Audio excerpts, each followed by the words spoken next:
Hai, nama saya Soyong Lun. Saya akan membentangkan pengenalan. Etika dan peradaban adalah nilai-nilai yang terdapat dalam masyarakat yang menentukan norma dan peraturan yang mengawal perilaku manusia. Dalam banyak budaya, ada pandangan bahawa manusia adalah sebahagian daripada alam semula jadi dan mempunyai tanggungjawab moral untuk menjaga dan memelihara alam sekitar. Penghayatan etika dan peradaban juga melibatkan nilai-nilai seperti keadilan sosial dan ekonomi. Isu-isu seperti pembangunan mampan dan pengurangan kemiskinan juga berkaitan dengan alam sekitar, di mana keputusan ekonomi dan politik mempunyai impak langsung terhadap kesihatan alam sekitar dan kehidupan manusia. Oleh itu, untuk melindungi alam sekitar, penghayatan etika dan peradaban juga memerlukan kebijaksanaan politik dan ekonomi yang mempunyai kesedaran terhadap tanggungjawab menjaga alam sekitar. Penghayatan etika dan peradaban masyarakat sangat penting untuk memelihara alam sekitar. Isu-isu pencemaran alam sekitar seperti pemanasan global, pencemaran air dan udara adalah masalah yang harus diatasi oleh masyarakat melalui penghayatan etika dan peradaban. Penghayatan etika dan peradaban dalam kalangan masyarakat juga penting untuk meningkatkan kesedaran tentang kepentingan melindungi alam sekitar. Latar belakang. Isu-isu yang dikaji dalam tugasan ini adalah isu etika dan peradaban masyarakat terhadap kesedaran penjagaan alam sekitar. Amalan etika alam sekitar merangkumi kewajiban moral untuk menjaga alam semula jadi, iaitu satu tanggungjawab yang amat penting dalam memastikan jangka hayat alam sekitar kita. Membentangkan wabak coronavirus semasa adalah penting untuk mengenali bahaya sebenarnya pencemaran alam sekitar. Dasar kerajaan yang dirangka dengan baik adalah termasuk Dasar Alam Sekitar Negara 2002, Dasar Perubahan Iklim Negara 2009 dan Dasar Biodiversity Negara 1998. Kerajaan juga telah mengubah beberapa siri undang-undang yang bertujuan untuk membendung kemerosotan alam sekitar, seperti Akta Kualiti Alam Sekeliling 1974, Akta Perhutanan Negara 1984, dan Akta Pemulihan Hidupan Liar 2010. Kesemua langkah ini menunjukkan komitmen kerajaan yang tidak berbelah bahagi untuk melindungi alam sekitar daripada bahan pencemar berbahaya. Antara penyata masalah ialah masalah daripada etika dan peradaban masyarakat yang kurang mementingkan tanggungjawab terhadap alam sekitar. Alam sekitar telah dijamah oleh manusia disebabkan etika manusia yang kurang memuaskan. Penglibatan masyarakat terhadap penjagaan alam sekitar semakin berkurangan. Antara objektif kajian ialah mengkaji sikap masyarakat terhadap penjagaan alam sekitar di peringkat dunia dan Malaysia, mengenal pasti kesan masalah etika terhadap alam sekitar, mengkaji faktor-faktor masalah etika dalam pencemaran alam sekitar. Salam sejahtera, nama saya Prismuna Sranupai dan saya akan membentangkan tentang signifikan kajian. Kajian ini dijalankan bagi memberi kesedaran kepada masyarakat bahawa pentingnya menjaga kualiti dan kuantiti alam sekitar yang sedia ada dalam dunia ini. Selain itu, untuk menjalankan masyarakat tentang tanggungjawab mereka untuk menjaga alam sekitar bagi kepentingan generasi masa akan datang.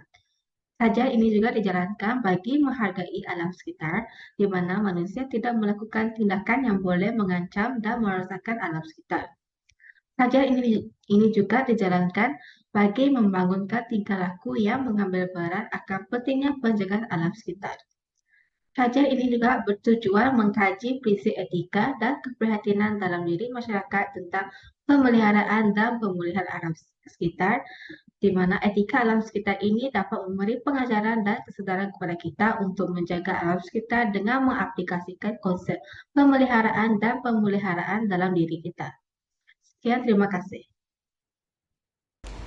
Menurut Blackster, Hughes dan Tide pada tahun 2002 mengatakan bahawa sorotan literatur adalah suatu ringkasan dan penilaian yang kritis terhadap bahan-bahan dalam suatu bidang atau masalah berkenaan.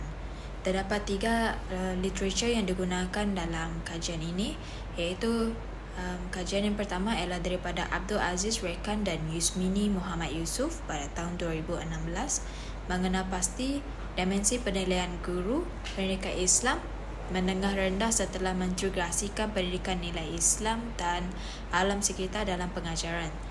Terdapat dua objektif. Yang pertama ialah meneroka perspektif guru pendidikan Islam terhadap aspek penilaian dalam pengajaran pendidikan nilai Islam dan alam sekitar.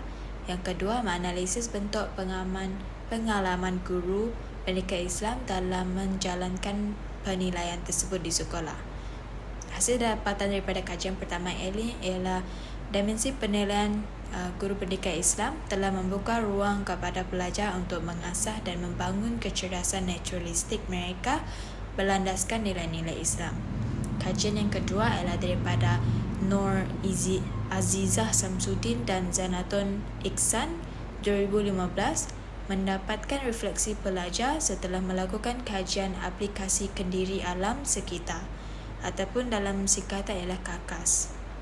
Seramai 18 orang pelajar sarjana kursus GGGR 6223 iaitu Alam Sekitar dan Kelestarian telah melakukan aktiviti kajian aplikasi kendiri alam sekitar selama 1 semester. Dalam kajian ini, para pelajar perlu mengenal pasti masalah atau amalan pembaziran dalam kehidupan seharian mereka. Hasil daripada aktiviti yang mereka lakukan dalam projek KAKAS ialah menunjukkan perubahan yang positif dari segi kesedaran. Beberapa tema telah dibentuk iaitu kesedaran, kepekaan, penambahan ilmu pengetahuan, amalan dan kesedaran menyebarkan maklumat. Kajian yang ketiga ialah daripada Syadin Abu Safi dan Maiz Razim 2017. Kajian ini bertujuan untuk membantu dalam mempromosikan kelestarian alam sekitar dengan menggunakan reka bentuk seni bina dalam mengubah tingkah laku manusia yang relevan ke arah tingkah laku mesra alam. Hasil kajian ini mendapati pengaruh psikologi dalam alam sekitar mempunyai potensi tinggi dalam mengubah tingkah laku dalam persekitaran yang dibina. Kesimpulannya, apabila orang ramai tidak menjaga alam sekitar, isu etika dan peradaban masyarakat terhadap kesedaran penjagaan alam sekitar boleh menyebabkan masalah seperti kehabisan sumber dan merosakkan bumi. Tujuan kajian.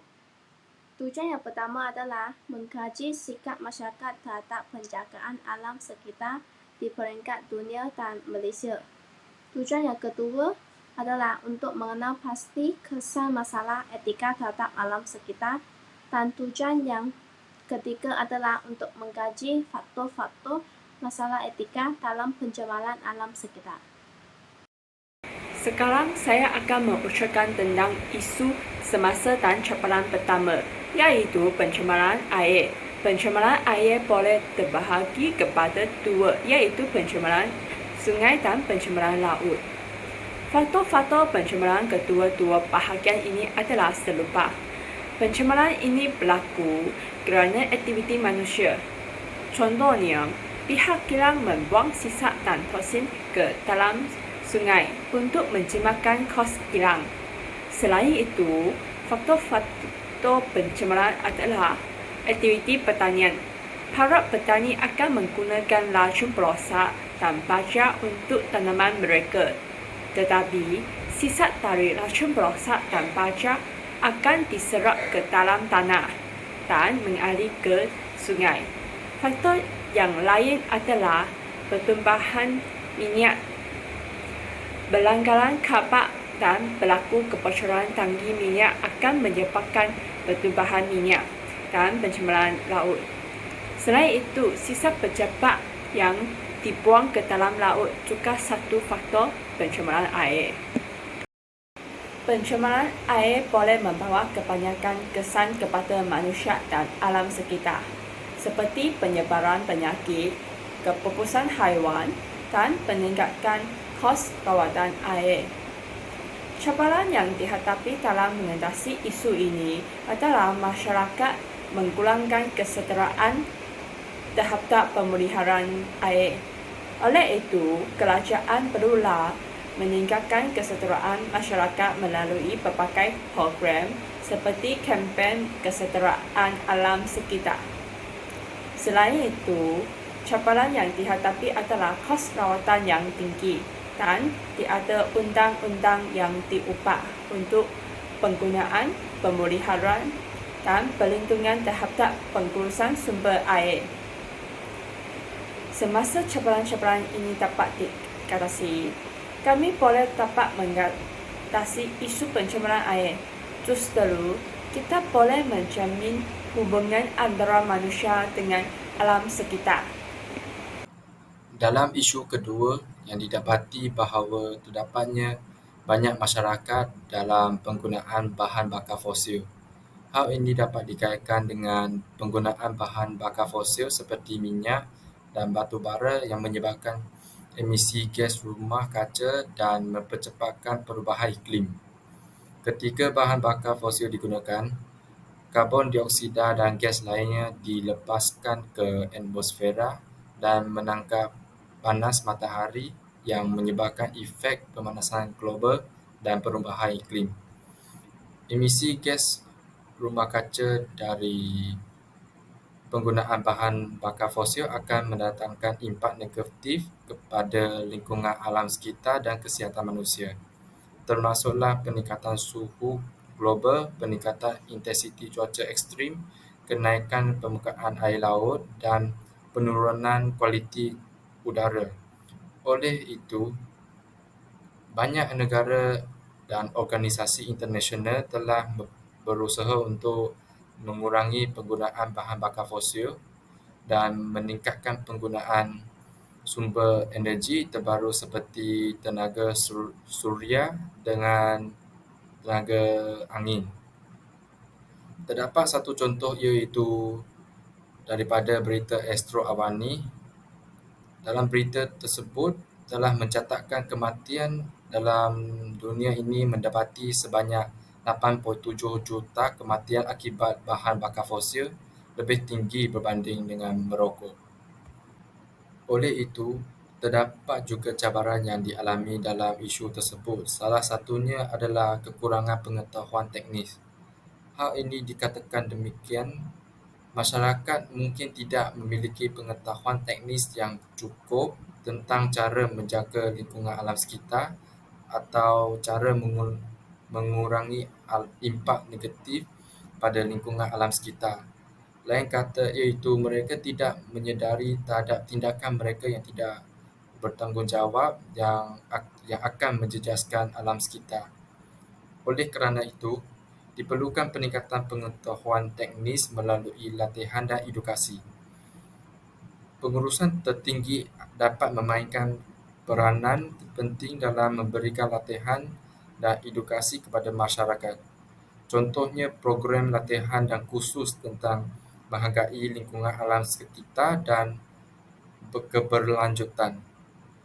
Dengan meningkatkan pengetahuan teknis masyarakat tentang cara menjaga alam sekitar serta diharapkan masyarakat dapat lebih menyedari tindakan mereka terhadap lingkungan alam sekitar dan dapat mengambil tindakan yang lebih efektif untuk menjaga lingkungan alam sekitar.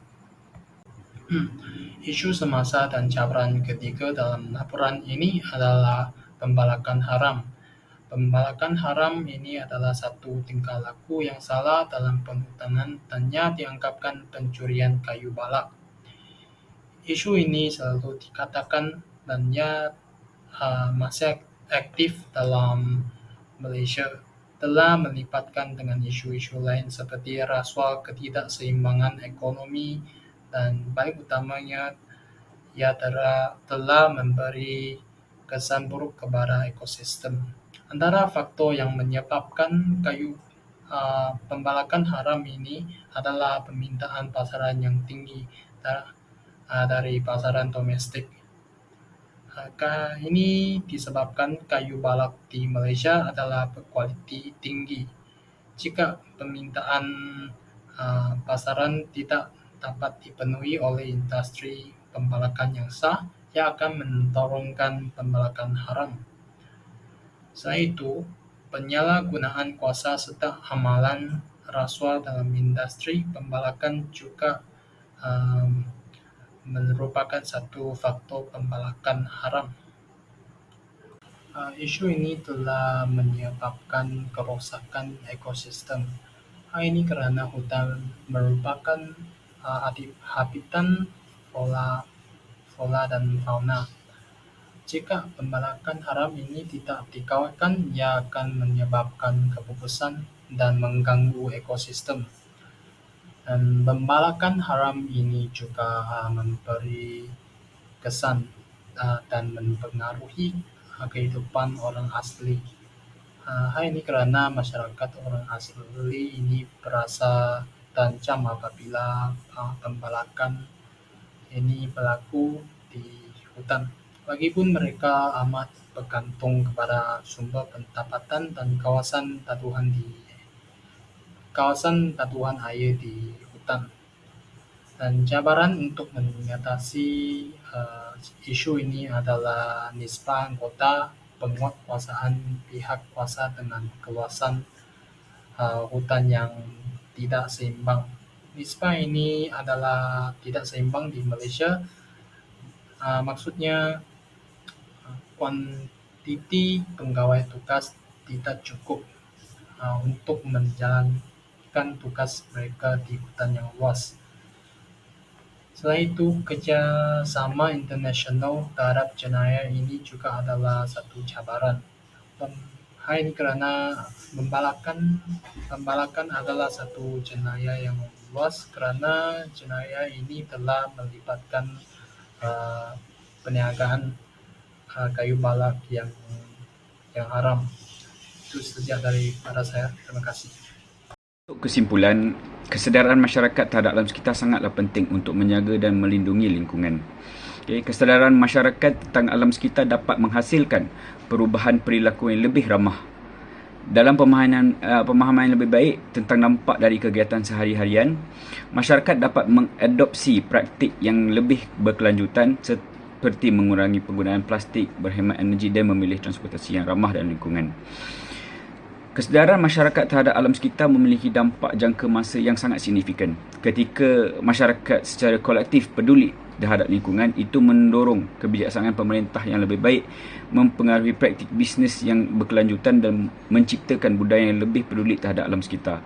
Ini membawa perubahan positif yang berkelanjutan bagi lingkungan untuk generasi yang akan datang. Akhir sekali, melalui kolaborasi dan komitmen bersama, kita dapat membangun masyarakat yang lebih peduli terhadap alam sekitar serta mendorong keberlanjutan dalam tindakan sehari-harian kita.